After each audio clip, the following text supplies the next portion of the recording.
Sa ngalan ng Ama at ng Anak at ng Espiritu Santo.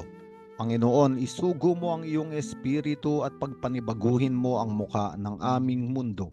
Ang ebanghelyo sa araw na ito ay mula kay San Mateo, Kabanata 13, talata 31 hanggang 35. Sa ebanghelyong ito ay bumanggit ang Panginoon ng mga talinghaga patungkol sa kaharian ng langit. At inihalin tulad niya ang kaharian ng langit sa dalawang maliliit o kakaunting bagay.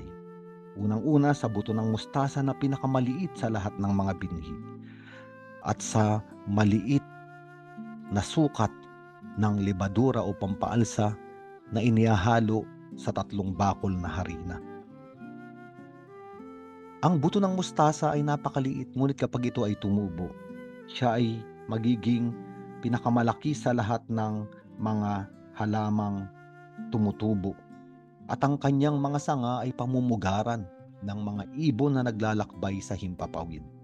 Ang kakaunting lebadura o pampaalsa ay kayang magpaalsa ng napakaraming halaga o 3 bakol na harina. Ang ibig sabihin ng ating Panginoong Jesucristo na hindi agad nagsisimula sa malaki ang paghahari ng Diyos sa ating buhay. Nagsisimula sa maliliit. Kaya nga, ang paanyaya sa atin ng ebanghelyong ito na huwag hanapin ang paghahari ng Diyos sa malalaking pangyayari sa ating buhay, sa ating pamilya, sa ating trabaho, sa ating simbahan. Kasi minsan ang panganib ay sinasabi ng tao na naghahari ang Diyos sapagkat may ganitong malaking kaganapan sa aming simbahan. May piyesta, may pagdalaw ng importanteng panauhin, may malaking proyekto. O kaya naman sa aming tahanan may malaking biyaya, may malaking kaganapan na totoong nararamdaman namin ang presensya ng Diyos. Hindi masama ang mga iyo, ngunit kung doon natin nahanapin ang paghahari ng Diyos, makakalimutan natin at hindi natin makikita na ang paghahari ng Diyos ay nagsisimula sa maliliit na bagay. Ang Birheng Maria, noong siya ay pinahayagan ng Anghel Gabriel na siya ay maglilihi at ipapanganak ang ating Panginoong Jesucristo, kung saan ang paghahari ng Diyos ay magsisimula at magaganap sa ating daigdig, isang maliit na pag-oo ang ibinigay ng Birheng Maria. Maiksing salita, maiksing pag-ayon, hindi na kailangan ng mahabang paliwanag. Sa kababaan ng ating mahal na Birheng Maria sa isang lugar na hindi kilala sa Nazaret, sa isang madilim na yungib na kanyang tirahan, isang maliit na lugar sa kasaysayan ng bayang Israel, doon pumasok ang ating Panginoong Jesucristo, ang paghahari ng Diyos. Kaya nga ang ebanghelyong ito tayo ay inaanyayahan na tignan ang paghahari ng Diyos sa mga maliliit na pangyayari sa ating buhay, sa mga pangkaraniwang pangyayari, sapagkat doon nagsisimula ang lahat.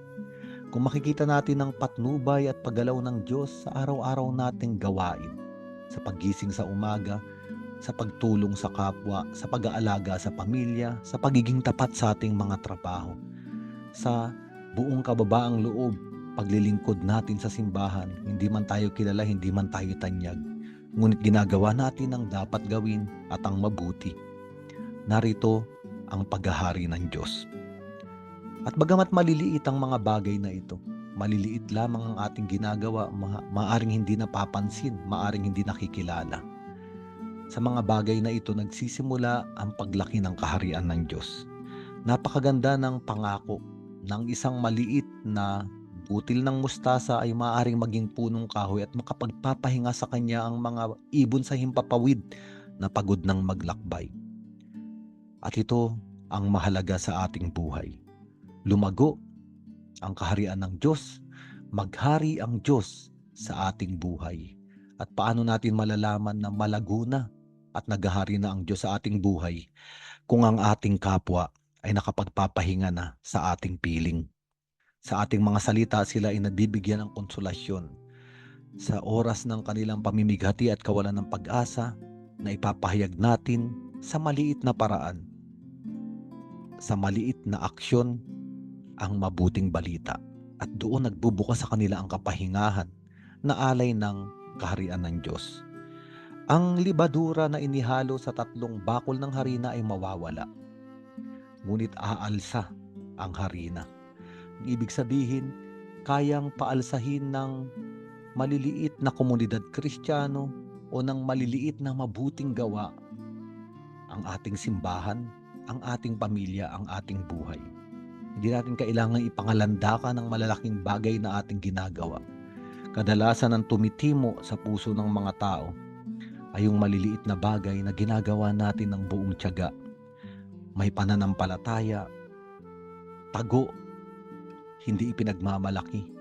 Ngunit alam natin na sa maliliit na bagay na nakatago katulad ng libadura, tanging ang Diyos Ama lamang ang nakakakita.